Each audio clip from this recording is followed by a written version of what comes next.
Assalamualaikum warahmatullahi wabarakatuh. Selamat sore. Hari ini topik bahasan kita adalah metodologi penelitian. Dosen pengampu adalah Budi Suswanto, STMT. Pokok bahasan. Pokok bahasan ada 6. Pertama, definisi metodologi penelitian, cara ilmiah, data, valid dan sampling, triangulasi, ringkasan, dan soal-soal latihan. Definisi metode penelitian. Metode penelitian itu merupakan cara ilmiah untuk mendapatkan data dengan tujuan dan kegunaan tertentu.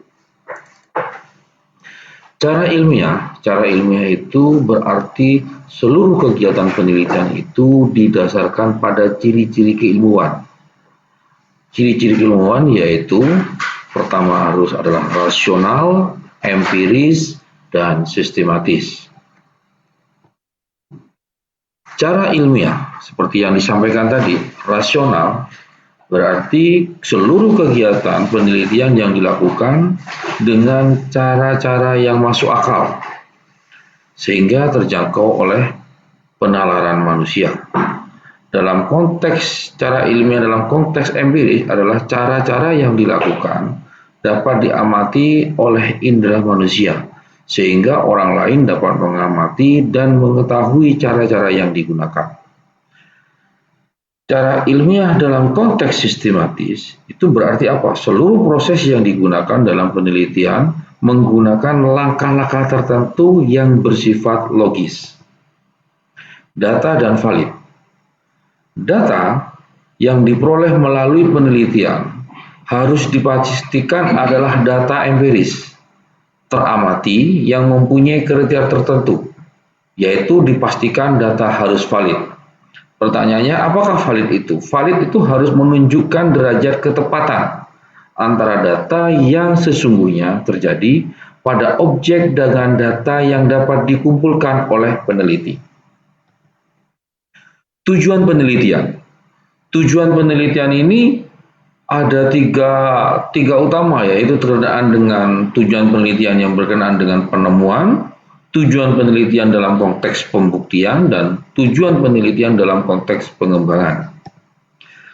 Dalam konteks penemuan, tujuan penelitian adalah di mana data yang diperoleh itu adalah data yang betul-betul baru yang sebelumnya belum pernah diketahui. Tujuan penelitian dalam konteks pembuktian, maka data yang diperoleh itu digunakan untuk membuktikan adanya keraguan-raguan terhadap informasi atau pengetahuan tertentu. Tujuan penelitian dalam konteks pengembangan di sini adalah memperdalam dan memperluas pengetahuan yang telah ada. Kegunaan penelitian. Kegunaan penelitian adalah memahami, memecahkan, dan mengantisipasi. Memahami itu berarti memperoleh suatu masalah atau informasi yang tidak diketahui dan selanjutnya menjadi tahu.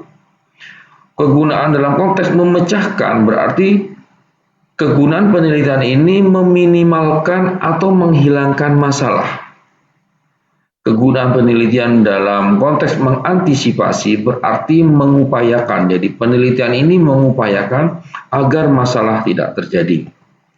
Metode penelitian seperti yang sudah dijelaskan tadi berkenaan dengan sebelumnya bahwa metode penelitian itu ada dalam konteks cara ilmiah.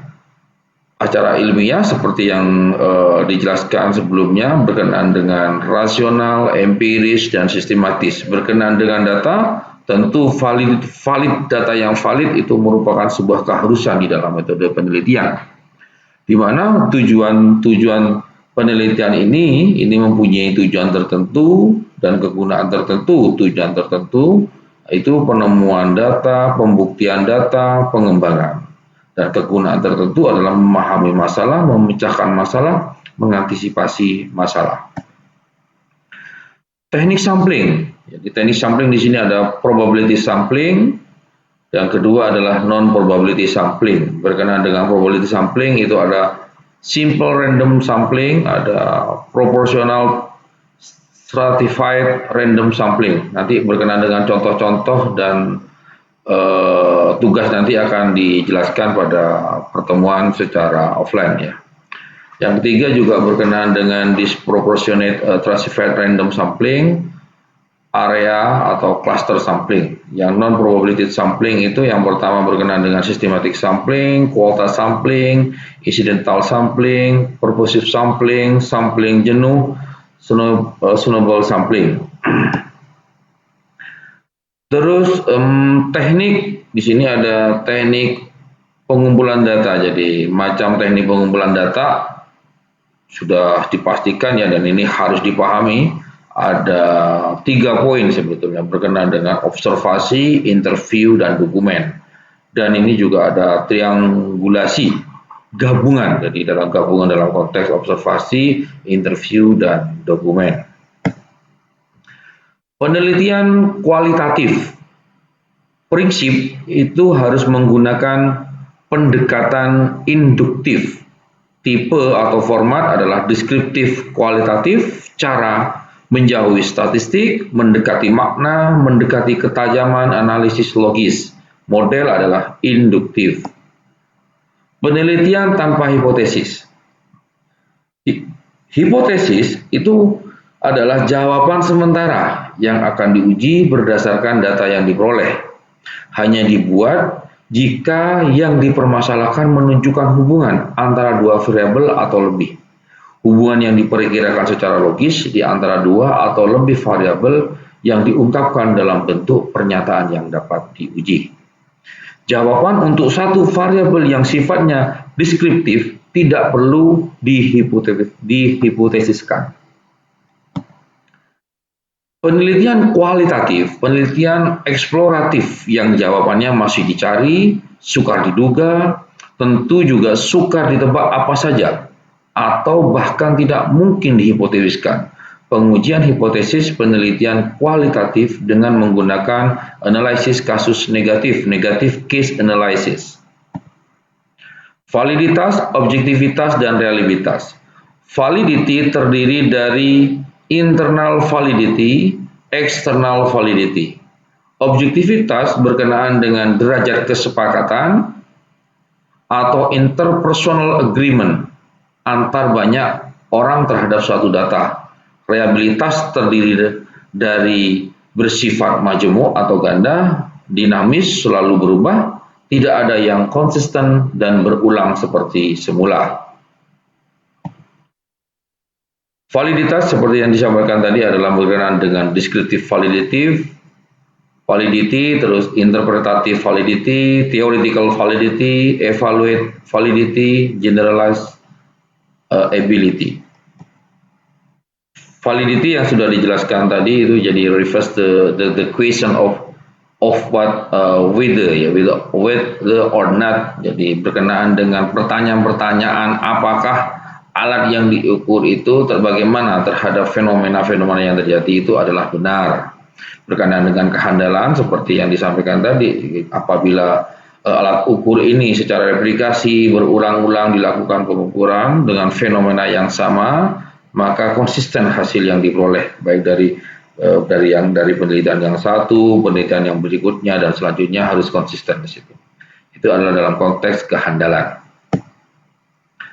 Pengujian keabsahan hasil penelitian. Uji keabsahan dapat dilakukan dengan triangulasi. Jadi pendekatan dengan kemungkinan melakukan terobosan metodologis terhadap masalah-masalah tertentu yang kemungkinan dapat dilakukan seperti apa yang dikemukakan oleh Burgess dengan strategi penelitian ganda dan Densim dengan triangulasi.